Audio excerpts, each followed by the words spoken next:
Welcome to Strangest History Files presents Sleepy History and Storytelling. This episode is about the man from Taured. Today, we embark on a journey that will challenge everything you think you know about reality itself. Get relaxed and close your eyes as we delve into this strange story from history. Chapter 1: The Stranger at Haneda. In the sweltering heat of July 1954, Haneda Airport in Tokyo buzzed with the energy of a world rebuilding after war. Air travel was becoming more accessible, and customs officials processed travelers from distant corners of the globe with practiced efficiency. Among them was Hiroshi Nakamura, a seasoned customs officer who had seen passports from every continent. On this particular day, however, a routine check would unravel into a mystery that would haunt him for decades. A man stepped forward, impeccably dressed in a tailored European suit, his demeanor calm and confident. He handed over his passport, speaking fluent Japanese with a slight, unplaceable accent. Nakamura flipped open the document, expecting the usual details: name, nationality, stamps. But what he saw stopped him cold. The passport, professionally crafted with intricate seals, listed the issuing country as Taured. Nakamura frowned. He prided himself on his geographical knowledge, but Taured was unfamiliar. He glanced at the traveler, who smiled politely, seemingly unaware of the confusion brewing. "Where is Taured?" Nakamura asked, his tone professional but curious. The man pointed to a spot on a world map hanging behind the counter, between France and Spain, where the tiny Principality of Andorra sat. "Right there," he said, his voice steady, as if stating an obvious fact. Nakamura's confusion deepened. Andorra was a known nation, but Taured. He consulted his colleagues, who shared his bewilderment. No one had heard of this country. The man from Taured, as he would later be called, was unfazed. He explained that Taured was a prosperous nation with a history spanning over 1,000 years. Its capital, he said, was a vibrant city called Luminos, known for its textile industry and cultural festivals. He spoke with such conviction that Nakamura hesitated. Was this a misunderstanding? A prank? The passport was no amateur forgery. It bore entry stamps from countries like France, Italy, and even Japan, suggesting frequent international travel. As the customs team deliberated, the man produced additional documents: a driver's license, business cards, and currency, all marked with Taured's insignia. Each item was meticulously detailed, yet they pointed to a nation that, according to every atlas in the office, did not exist. The man's calm insistence only heightened the surreal atmosphere. He described Taured's government, a constitutional monarchy, and its trade relations with neighboring countries, never once faltering in his narrative.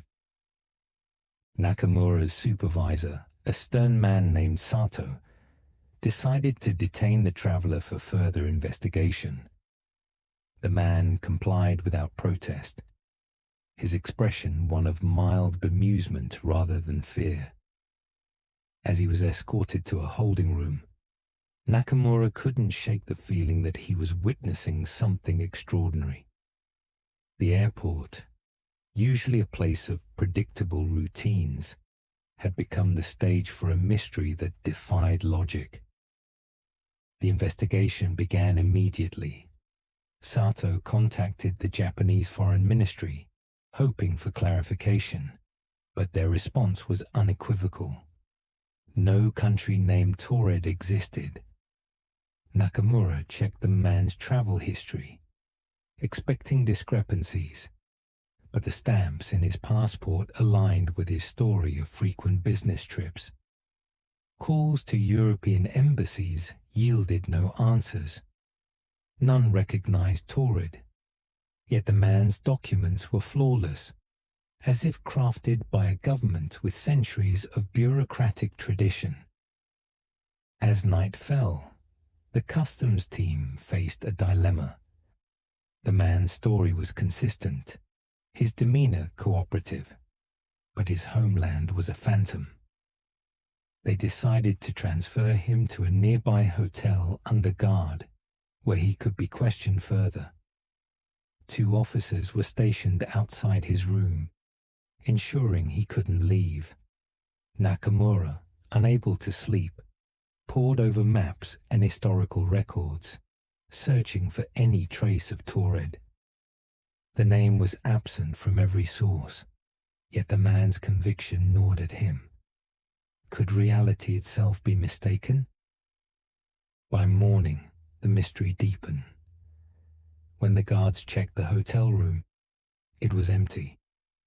The man from Taured had vanished. The room on the 5th floor, with no balcony or fire escape, offered no means of exit except the guarded door. The window was locked from the inside, undisturbed. Nakamura, summoned to the scene, felt a chill. The man had not only disappeared but left no trace. His documents, locked in an evidence room, were gone too. It was as if Taured and its emissary had never existed. Chapter 2. The Impossible Documents. The disappearance of the man from Taured sent shockwaves through Haneda Airport's customs office. Hiroshi Nakamura, still reeling from the incident, joined the investigation team tasked with unraveling the enigma. The empty hotel room was only the beginning. The absence of the man's documents was equally baffling. The passport, driver's license, and currency had been stored in a secure evidence locker, accessible only to senior officials. Yet, when Nakamura checked, the locker contained only unrelated items. No sign of forced entry, no explanation. The team reconstructed the man's arrival.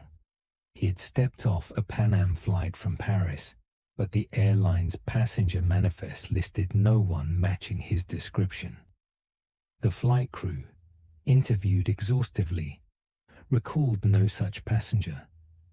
Nakamura, meticulous by nature, reviewed security logs and found no record of the man's movements through the airport. It was as if he had materialized at the customs desk, a ghost from an unknown realm. The documents themselves were a focal point of the investigation. Before their disappearance, Nakamura had photographed them, capturing their intricate details. The passport featured a crest with a stylized eagle, its pages filled with stamps from countries like Germany, Spain, and Brazil. The currency, in denominations of Tauridian crowns, bore similar designs with engravings of Luminos's skyline. The business cards listed a textile company, Luminos Threads, with an address in Taured's capital. Nakamura sent copies of these photographs to Interpol, hoping for insight, but the response was unanimous. No such country existed. The investigation took an unexpected turn when Nakamura contacted the European company listed on the man's business cards. Luminos Threads, based in Brussels, confirmed they had a long-standing contract with a Japanese textile importer, Nippon Fabrics. But when pressed, the company's director admitted they had never heard of an employee matching the man's description, nor had they ever referenced Taured in their dealings. Nippon Fabrics, however, provided a bombshell. Their records showed correspondence with a Luminos Threads representative from Taured, complete with contracts and invoices. Nakamura visited Nippon Fabric's Tokyo office, where the owner, Kenzo Takahashi, produced a file of documents. Letters, stamped with Taured's crest, outlined trade agreements for silk and cotton blends. Takahashi, visibly shaken, swore he had met the Taured representative in person during a 1952 trade fair in Frankfurt. Yet, as Nakamura watched, Takahashi's confidence wavered. He opened a map to point out Taured's location, only to find Andorra in its place. The contracts, too, began to change. References to Taured morphed into mentions of Brussels or Barcelona, as if reality was rewriting itself. The team expanded their search, contacting immigration offices worldwide. A French officer recalled processing a man with a Taured passport in 1953, noting its professional quality, but assuming Taured was a minor state he'd overlooked. Similar reports came from Italy and the Netherlands, each describing a well-dressed traveler with flawless documents from a non-existent country. These officials, like Nakamura, were left questioning their own memories. Theories began to emerge. Was this an elaborate hoax, orchestrated by an unknown group? The document's quality suggested resources beyond the lone individual. Could it be espionage, a cover for a covert operative? Yet no intelligence agency claimed knowledge of Taured. Nakamura, drawn to the mystery's edges, considered a radical idea. What if the man was telling the truth, and Taured existed in a reality not his own? As days turned to weeks, the investigation stalled. The photographs of the documents began to blur in storage, their details fading inexplicably. Witnesses' memories grew hazy, some denying they had ever met the man. Nakamura, haunted by the case, kept a personal journal, documenting every detail. He couldn't shake the feeling that the man from Taured had slipped through a crack in reality, leaving behind only questions. Chapter 3. The Task Force. The vanishing of the man from Taured prompted the Japanese government to act swiftly. By late July 1954, a classified task force was assembled, codenamed Operation Enigma. Led by Colonel Takeshi Yamada, a veteran intelligence officer, the team included customs officials, police detectives, and academic experts. Their mission: determine whether the Taured incident was a singular anomaly or a sign of something larger. Hiroshi Nakamura, now a key witness, was recruited for his first-hand experience. The task force set up operations in a nondescript government building in Tokyo, its walls lined with maps and files. Yamada, a pragmatic man, demanded evidence over speculation, but the lack of physical clues frustrated the team. The missing documents, the absence of the man's name in airline records, and the fading memories of witnesses pointed to an event that defied conventional investigation. Nakamura suggested interviewing everyone who had interacted with the man, from airport staff to hotel clerks. The hotel guards, shaken by the man's disappearance, swore no one had entered or left the room. The head guard, Taro Suzuki, described the night as uneventful, yet his partner, Kenji Ito, recalled a fleeting sensation of unease, as if the air itself had shifted.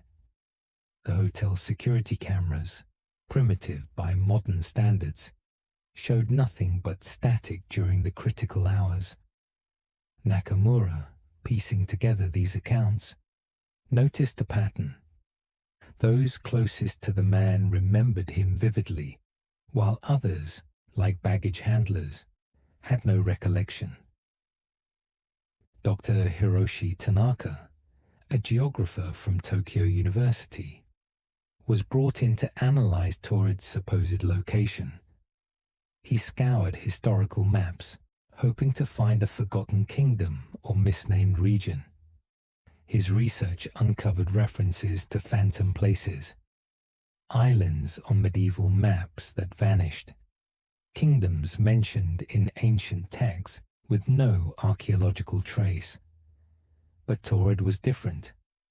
Business directories from Paris and Berlin listed companies in Taured, and a 1950 travel guide mentioned its cultural festivals. Yet, when Tanaka revisited these sources, the references were gone, replaced by mundane details about known cities. The task force contacted international agencies, including MI6 and the CIA, but none had heard of Taured. A French intelligence officer, however, shared a curious anecdote. In 1952, a man with a Taured passport had passed through Orly airport without issue. The officer, Jacques Lefebvre, remembered the man's polished demeanor, but couldn't explain why he hadn't questioned the passport's origin. Similar stories emerged from Spain and Germany, each adding to the enigma. Yamada, growing frustrated, pushed for psychological evaluations of the witnesses. Dr. Yuki Suzuki, a psychiatrist, suggested the man's charisma might have induced a form of collective delusion. But this theory crumbled against the physical evidence. The photographs of the documents, however, faded, and the consistent testimony of seasoned officials. Nakamura proposed a bolder hypothesis. What if the man had come from a parallel reality, where Taured was as real as Japan? The idea was met with skepticism, but Dr. Tanaka supported it, citing quantum mechanics theories about multiple universes. He explained that some physicists believed realities could exist side by side, each with its own history. If the man had crossed into their world, his documents and memories would align with his reality, not theirs. Yamada, though unconvinced, authorized further research, assigning Nakamura to work with Tanaka on exploring this possibility. As the task force delved deeper, strange phenomena emerged. A clerk reported finding a Taured stamp in an old passport, only for it to vanish when she showed it to her supervisor. A librarian discovered an atlas with Taured marked between France and Spain, but the page was blank the next day. These incidents, dubbed reality shifts by Nakamura, suggested the man's presence had left ripples in their world, altering documents and memories in subtle, unsettling ways. Chapter 4. The Global Search. Operation Enigma expanded its scope beyond Japan, reaching out to immigration offices worldwide. Hiroshi Nakamura, now a central figure in the investigation, coordinated with Interpol to trace the man from Taured's international movements. The responses were both illuminating and confounding. Customs officials in Rome, Madrid, and São Paulo confirmed processing a man with a Taured passport over the past 5 years. Each described him as articulate, well-dressed, and carrying documents that appeared authentic. Yet none could explain why they hadn't questioned the country's existence. In Paris, Officer Jacques Lefebvre provided a detailed account. In 1953, he had processed a businessman from Taured traveling to London. The man carried textile samples and spoke fluent French, his passport stamped with entries from multiple countries. Lefebvre, a veteran officer, recalled feeling a momentary unease, but dismissed it, assuming Taured was a minor European state. When shown a map, he couldn't locate it, leaving him shaken. Similar stories came from other cities, each officer expressing confusion over their own oversight. Nakamura's team contacted Nippon Fabrics again, digging deeper into their Taured connection. Kenzo Takahashi, the owner, produced additional documents, letters, invoices, and even a photograph of the Taured representative at a trade fair. The man in the photo matched the description from Haneda. Mid-40s, sharp suit, confident smile. But when Nakamura revisited the documents a week later, the Taured references had vanished, replaced by mentions of Brussels. Takahashi, distraught, insisted he hadn't altered the files. The task force explored the man's supposed employer, Luminos Threads. The Brussels-based company confirmed a decade-long partnership with Nippon Fabrics, facilitated by a representative who claimed to be from Taured. Their records included contracts signed in Luminos, Taured's capital, but a follow-up visit revealed no such documents existed. Employees recalled the representative, but couldn't pinpoint his origin, their memories growing vague under questioning. Dr. Hiroshi Tanaka, the geographer, uncovered more anomalies. A 1948 German business directory listed a Luminos Threads office in Taured, complete with a phone number. When dialed, the number connected to a non-existent line. A Dutch travel agency had a brochure advertising Taured's coastal resorts, but the brochure was missing when Tanaka requested it. These fleeting references, dubbed ghost documents, seemed to appear and disappear, as if reality was correcting itself. Nakamura, grappling with these contradictions, interviewed witnesses across Europe via phone. Maria Santos, a Barcelona hotel receptionist, remembered checking in a Taured guest in 1953. She described his charm and perfect Spanish, noting his passport seemed ordinary at the time. But when shown a map, she broke down, unable to reconcile her memory with the absence of Taured.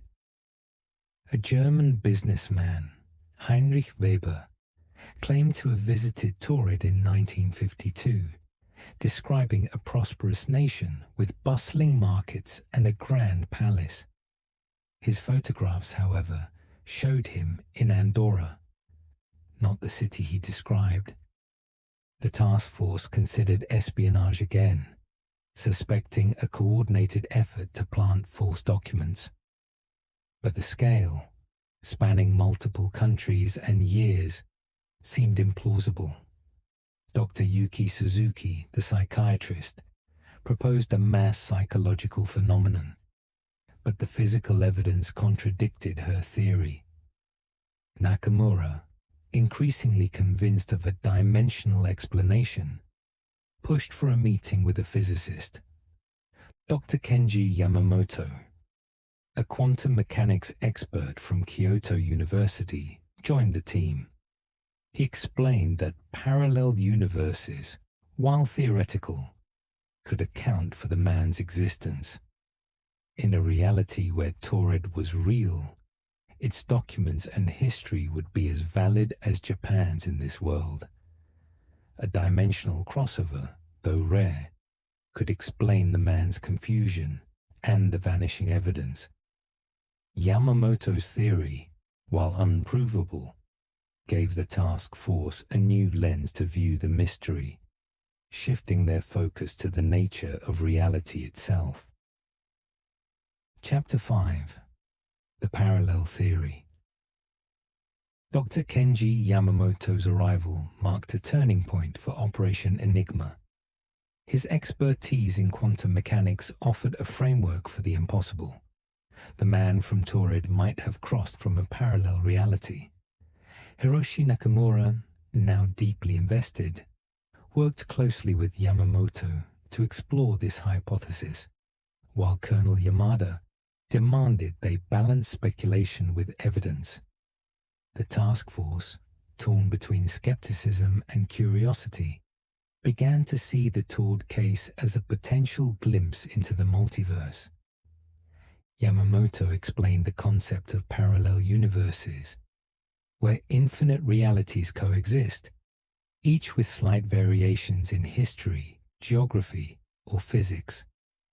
In one such reality, Taured could be a thriving nation, its documents and currency as real as those from France or Japan. A dimensional crossover, possibly triggered by a quantum anomaly, could have brought the man into their world, where Taured didn't exist. His disappearance, Yamamoto suggested, might indicate a return to his original reality, bypassing physical barriers like locked doors. Nakamura, fascinated but cautious, asked how such a crossover could occur. Yamamoto admitted the science was speculative.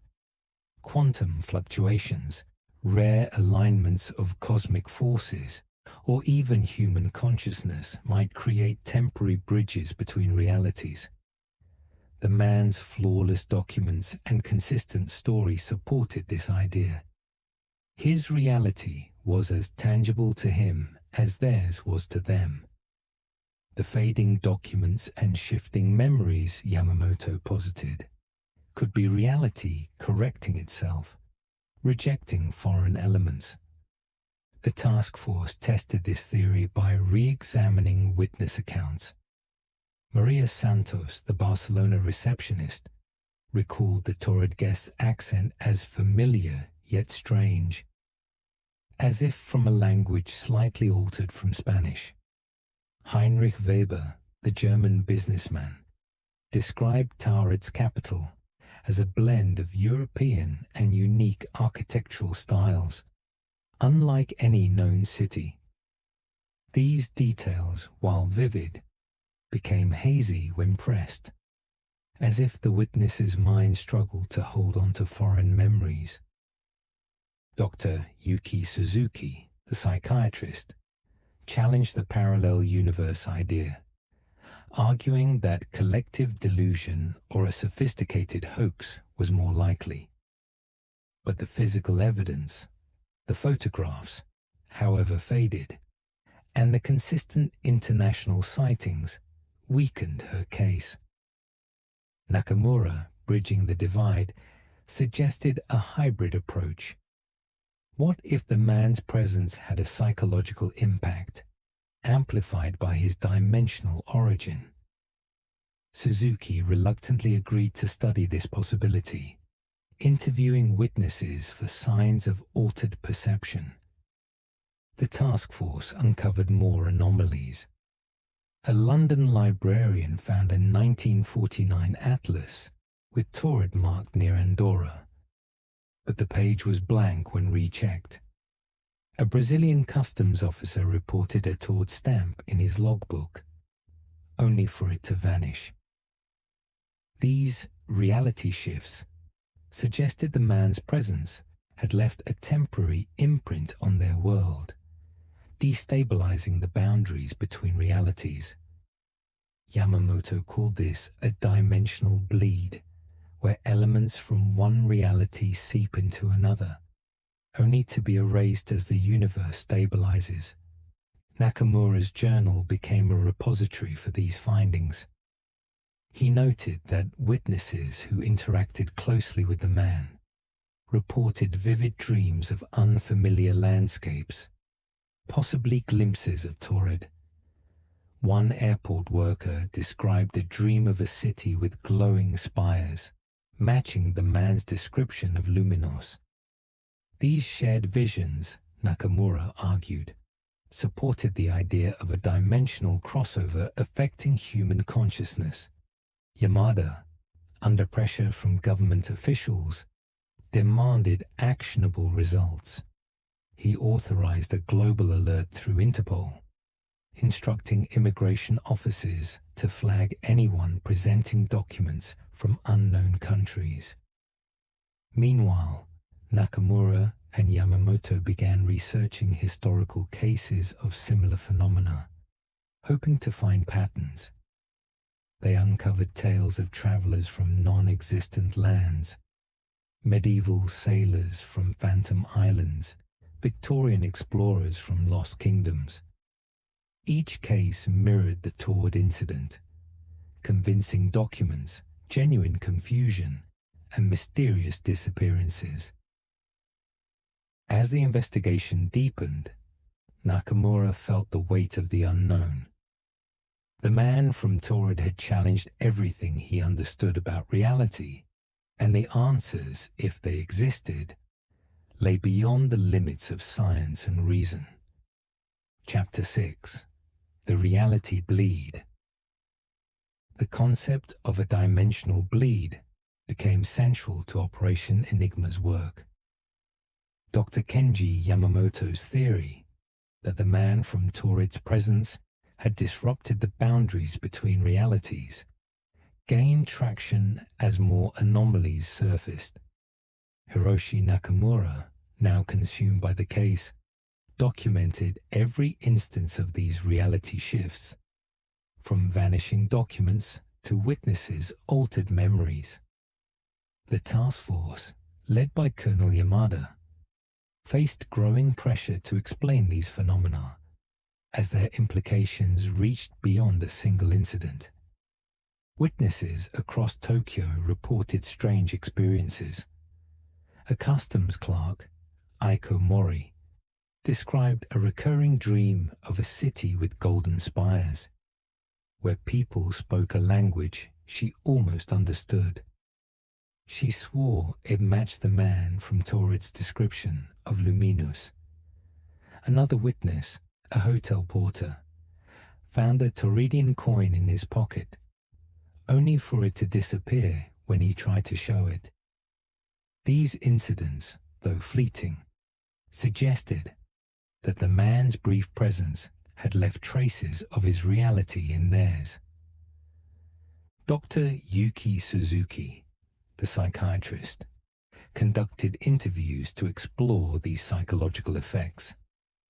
She found that witnesses exhibited symptoms akin to cognitive dissonance, as if their minds were grappling with conflicting realities. One airport worker, Taro Suzuki, reported momentary confusion when looking at maps, expecting to see Taured between France and Spain. Suzuki hypothesized a form of reality contagion, where exposure to the man's story altered perception, but she couldn't explain the physical evidence, like the vanished coin. Nakamura and Dr. Hiroshi Tanaka, the geographer, scoured historical records for similar cases. They found a 17th century Dutch journal describing a traveler from Eldoria, a kingdom supposedly in the Baltic Sea. The traveler, like the man from Taured, carried flawless documents and vanished from a locked room. A 19th century French report mentioned a woman from Varelia, a nation in the Alps, who disappeared after questioning. These cases, dismissed as folklore, suggested a recurring phenomenon spanning centuries. The task force reached out to international scholars, hoping to contextualize these findings. A British historian, Dr. Evelyn Clark, shared a 1920s account of a London traveller from Verdania, a principality with no known location. Clark noted that such stories often coincided with periods of social upheaval, as if dimensional barriers weakened during times of global stress.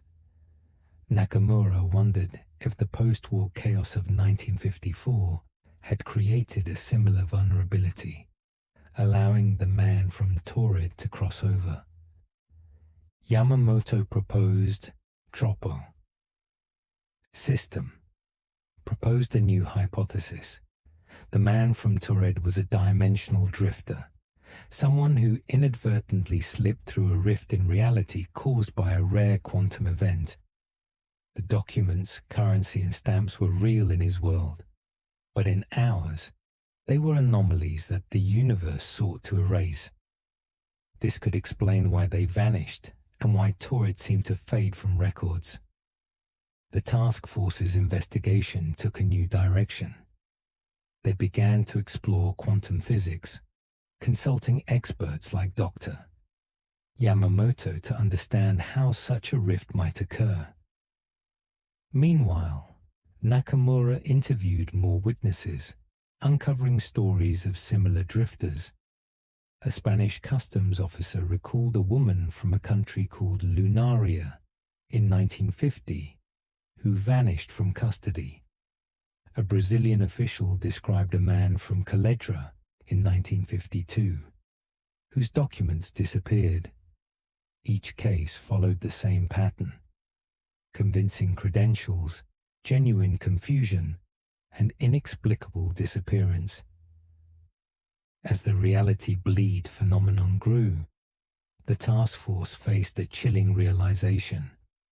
The man from Taured might not be an isolated case.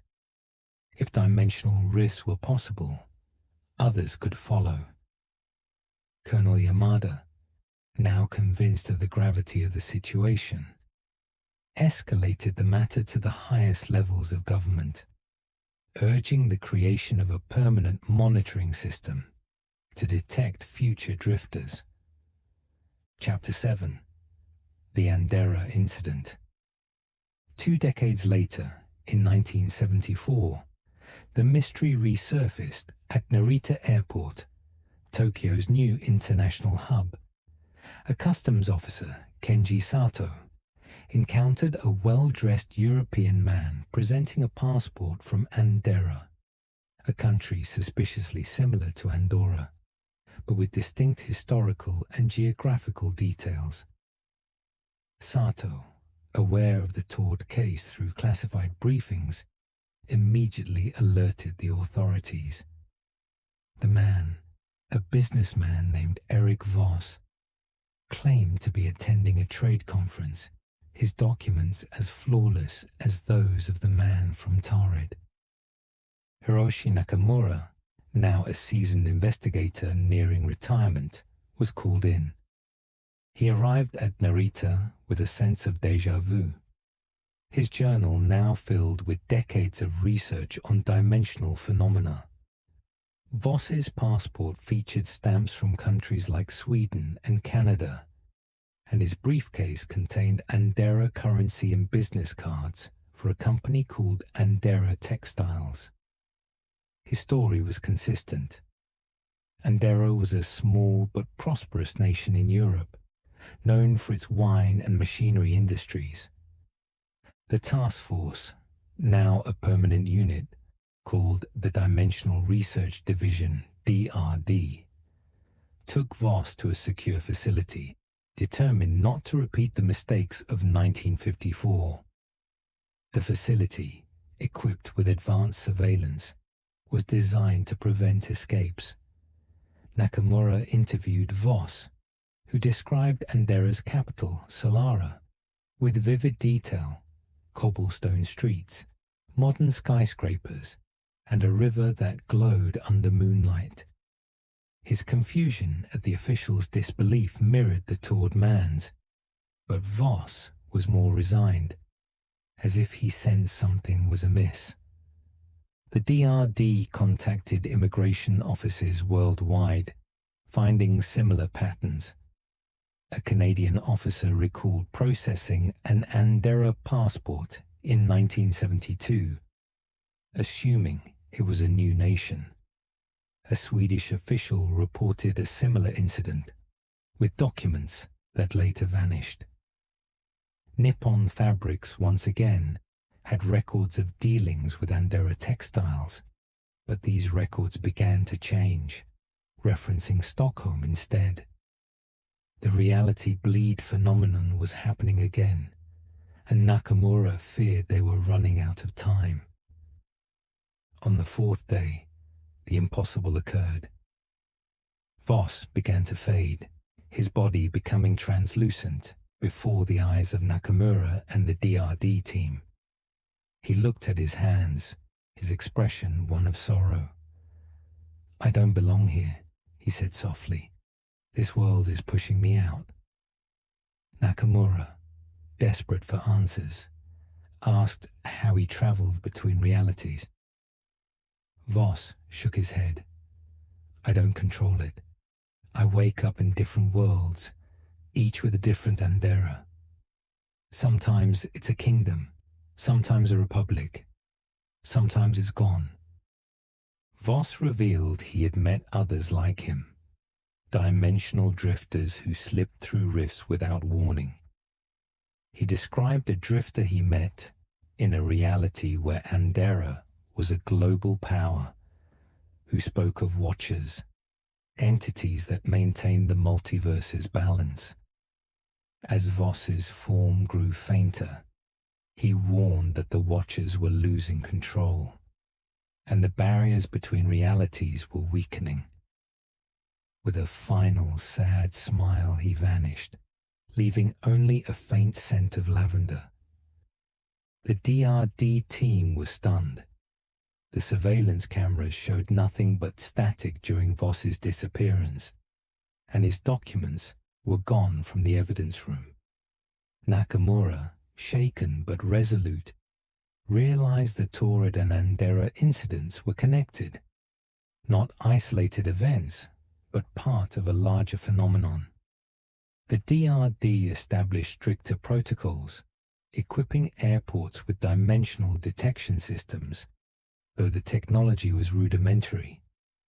Nakamura, now retired, passed his journal to a young physicist, Dr.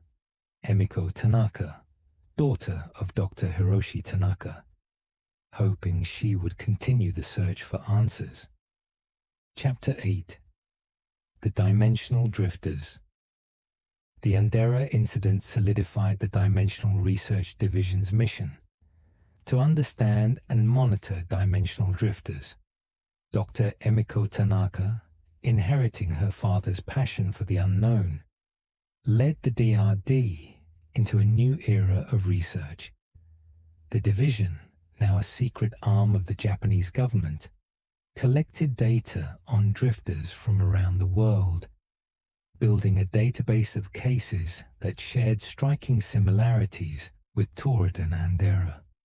Tanaka's team identified a pattern. Drifters were typically intelligent, multilingual, and well-traveled, often with professions like business or diplomacy that required adaptability. Their documents were always flawless, their knowledge of their homelands comprehensive, and their disappearances inevitable. The DRD documented cases from the Republic of Molossia in 1978, the Kingdom of Valdoria in 1982, and the Principality of Montecroce in 1989, each drifter vanishing after a few days in custody. Dr. Kenji Yamamoto, now a senior advisor, refined his dimensional bleed theory. He proposed that drifters were caught in quantum rifts, temporary portals between realities caused by fluctuations in the multiverse's structure. The universe, he argued, had a self-correcting mechanism, expelling drifters to maintain stability. This explained why their documents vanished and why witnesses' memories faded. Tanaka, however, believed there was more to it. Drifters might be linked to a larger cosmic phenomenon. The DRD uncovered historical cases that supported this idea. A 1850s German report described a man from Saxe-Coburg-Lauenburg a non-existent kingdom, who disappeared from a Berlin jail. A 1905 New York case involved a woman from Leland who vanished with her belongings. These stories, once dismissed as hoaxes, suggested that dimensional drifting was an ancient phenomenon, possibly triggered by unknown cosmic events. Tanaka's team interviewed witnesses globally, finding that drifters often left psychological imprints. A London customs officer recalled a 1980 drifter from Eurasia, describing vivid dreams of a city that matched the drifter's homeland. A Brazilian official reported a similar experience after encountering a Caledra drifter, dreaming of a landscape that felt real yet alien. These shared dreams, dubbed dimensional echoes, suggested that drifters' realities could influence others' minds. The DRD explored the psychological angle with Dr. Yuki Suzuki's successor, Dr. Aiko Mori. She theorized that human consciousness might be sensitive to dimensional rifts, picking up fragments of alternate realities. This could explain why some witnesses experience confusion or false memories after encountering drifters. Mori's experiments with brain scans showed unusual activity in witnesses' temporal lobes, hinting at a neurological response to dimensional exposure. Tanaka also investigated the role of stress in drifting. Many drifters reported their first crossover during moments of intense emotion or danger, suggesting that psychological states could weaken dimensional barriers. A 1985 drifter from Virelia claimed to have crossed over during a near-fatal car accident, waking up in a world where his country didn't exist. This led Tanaka to hypothesize that human consciousness might act as a catalyst for dimensional travel, a theory that challenged conventional physics. The DRD's findings raised alarming questions. If drifters were becoming more common, were the barriers between realities weakening? And if so, what was causing it? Tanaka's team began to suspect that the multiverse was undergoing a cosmic shift, one that could have profound consequences for humanity. Chapter 9. The Great Convergence. In 2018, the Dimensional Research Division faced its greatest challenge, the Great Convergence. Over a 48-hour period, 17 drifters appeared simultaneously at airports across 6 continents, each claiming to be from a non-existent country such as the Republic of Eldoria, the Empire of Solara, and the Dominion of Cryon. Dr. Emiko Tanaka, now a global authority on dimensional phenomena, mobilized the DRD to investigate this unprecedented event. The drifters' profiles were consistent, polished, multilingual, and carrying professional documents that baffled officials.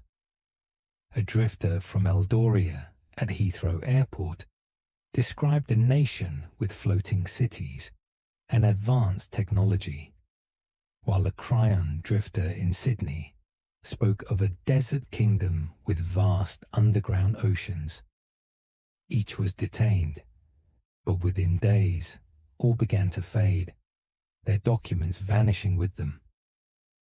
Tanaka's team interviewed the drifters, uncovering a common thread. They felt pulled into this reality as if summoned by an unseen force. A drifter from Solara, a woman named Lena Maris, described a sudden dizziness before waking up in a world where her homeland didn't exist. She spoke of a cosmic tide that swept her across realities, a sensation shared by others. This suggested that the Great Convergence was not random, but but a symptom of a larger disturbance. The DRD's global network reported similar findings. In New York, a drifter from the Federation of Baltic States provided detailed maps of his homeland, which combined elements of Estonia and Lithuania, but with a unique history.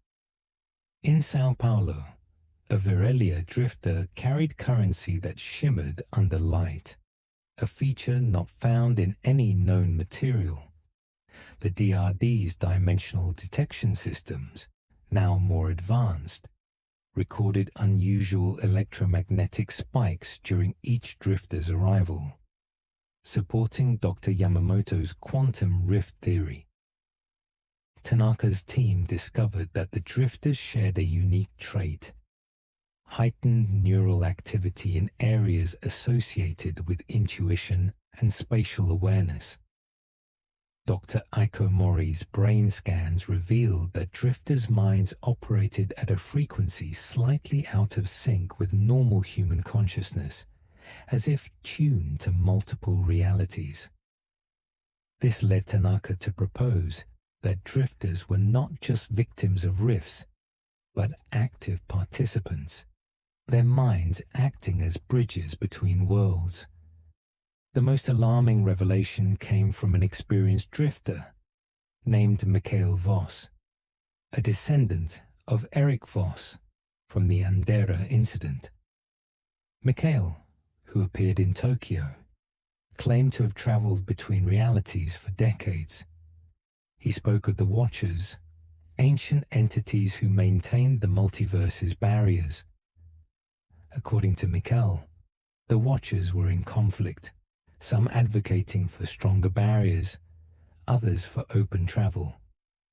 The Great Convergence, he warned, was a sign that their control was slipping, risking a collapse of dimensional boundaries. The DRD's analysis of the convergence data revealed a surge in quantum fluctuations worldwide, coinciding with the drifters' arrivals. Yamamoto hypothesized that a cosmic event, possibly a massive gravitational wave or a shift in the universe's quantum field, had weakened the barriers, allowing mass crossovers. Tanaka, alarmed by the implications, began preparing a report for world leaders, urging global cooperation to address the crisis. Chapter 10: The Watchers. The concept of the Watchers transformed the Dimensional Research Division's understanding of the multiverse. Dr. Emiko Tanaka, grappling with the revelations of the Great Convergence, dove into the drifters' accounts of these mysterious entities. Described as ancient consciousnesses existing outside physical reality, the Watchers were said to regulate dimensional travel, ensuring the stability of the multiverse. But their growing discord, as reported by drifter Mikhail Voss, was causing unprecedented instability. Mikhail, a seasoned drifter from Andera, provided the most detailed account. He claimed to have encountered a Watcher in a reality where Andera was a global empire.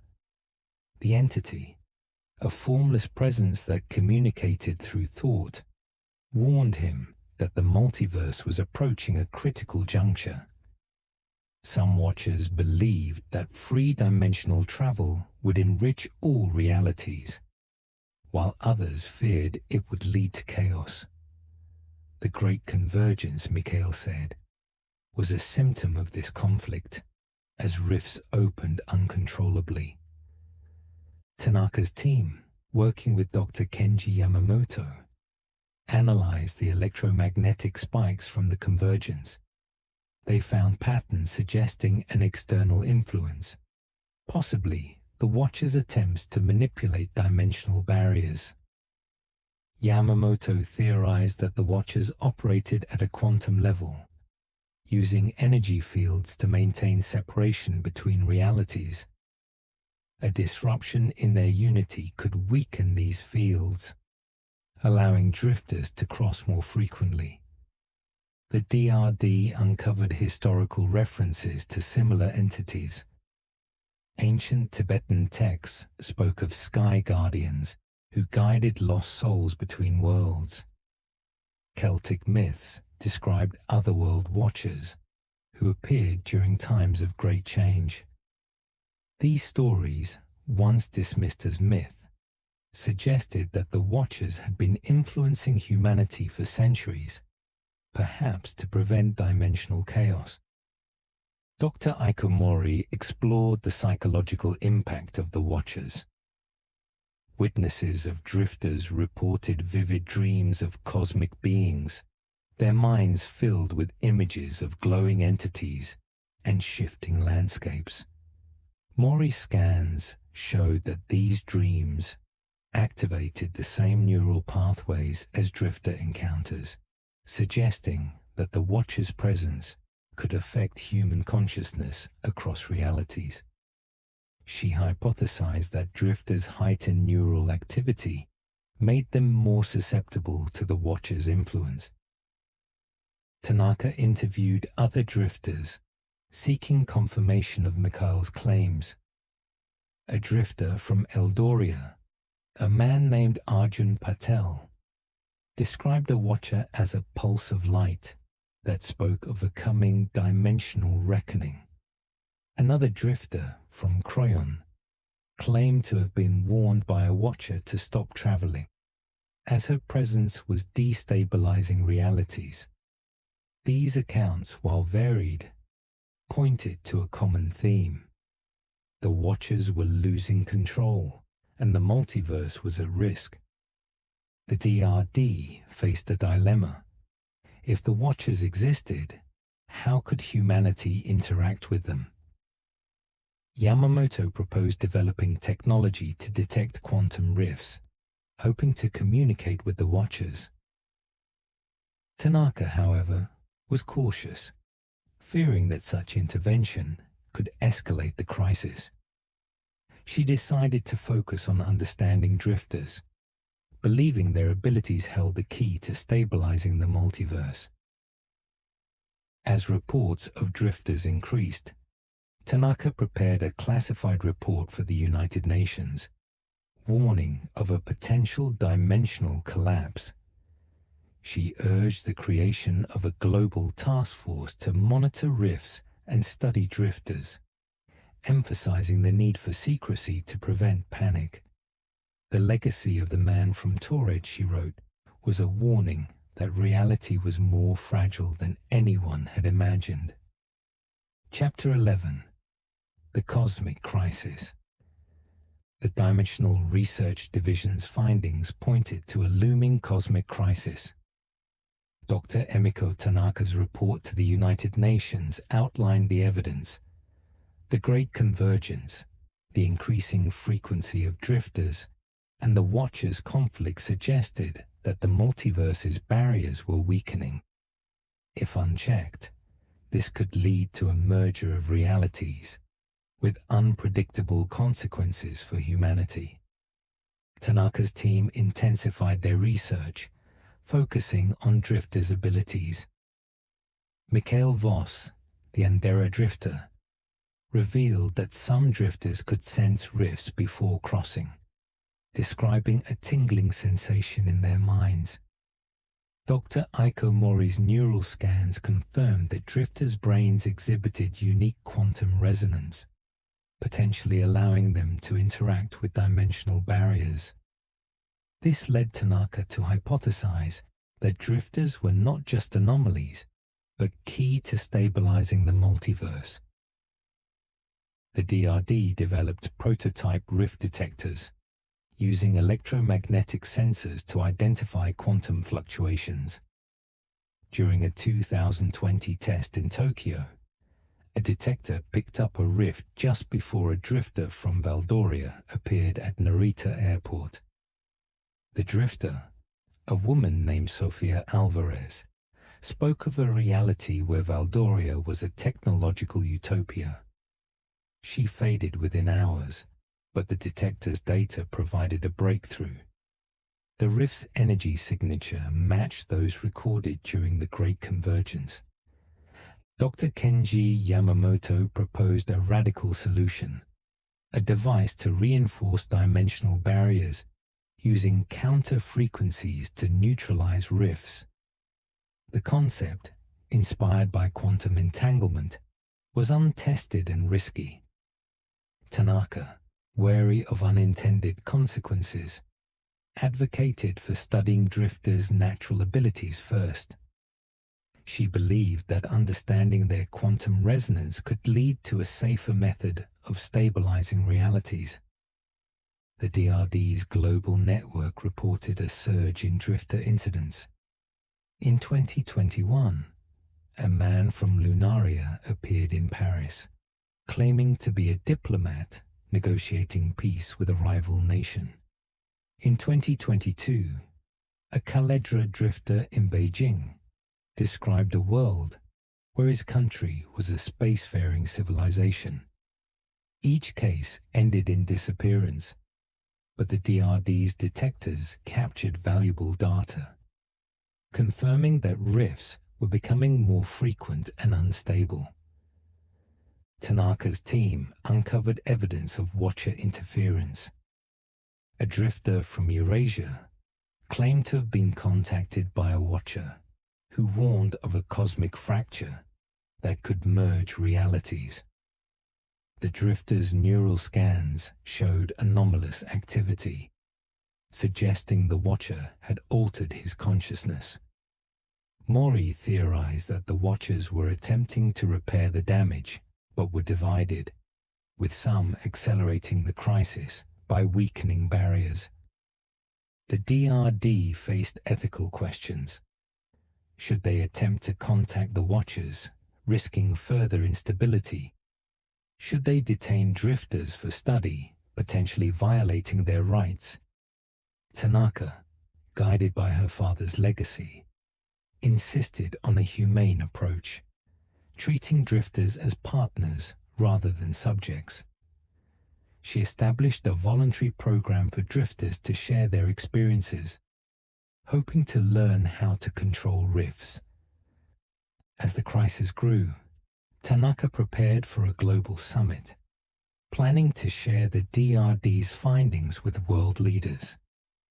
The man from Taured, she realized, had been a harbinger of this crisis, his 1954 appearance a warning of the multiverse's fragility.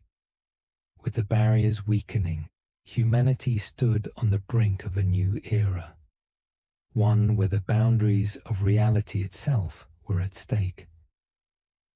Chapter 12. The Future of Reality.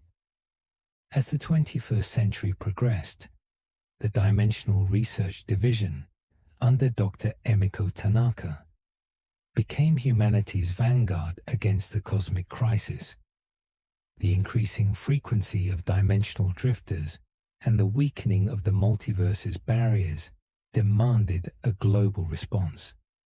Tanaka's team, now a multinational coalition, worked tirelessly to understand and control the phenomenon, guided by the legacy of the man from Taured.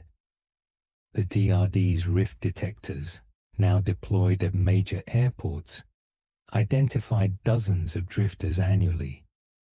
In 2023, a drifter from Molossia in Los Angeles described a reality where his nation was a libertarian paradise.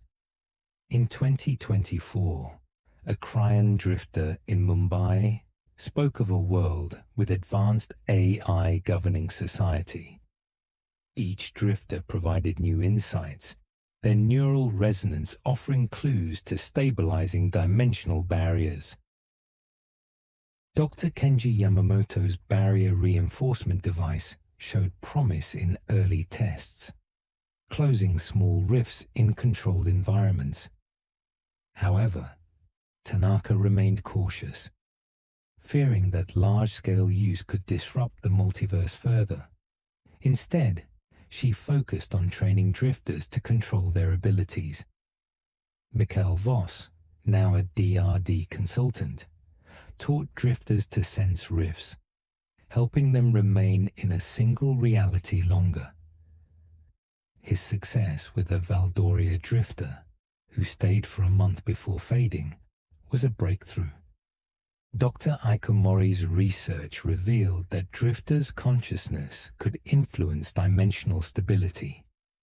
By meditating on their home realities, drifters could delay their fading, suggesting that human will could counteract the universe's rejection mechanism.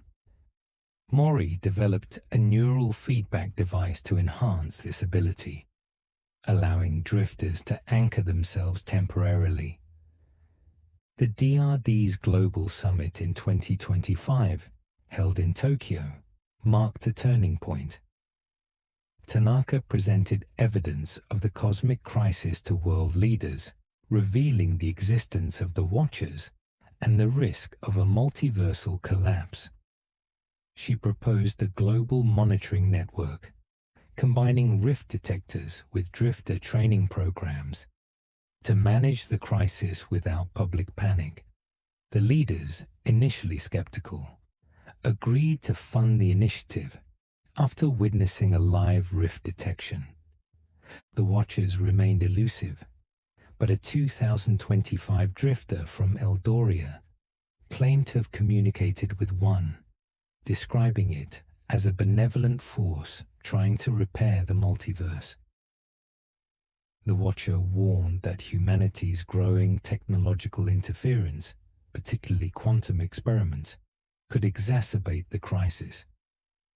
Tanaka's team began regulating such experiments, working with physicists to minimize dimensional disturbances.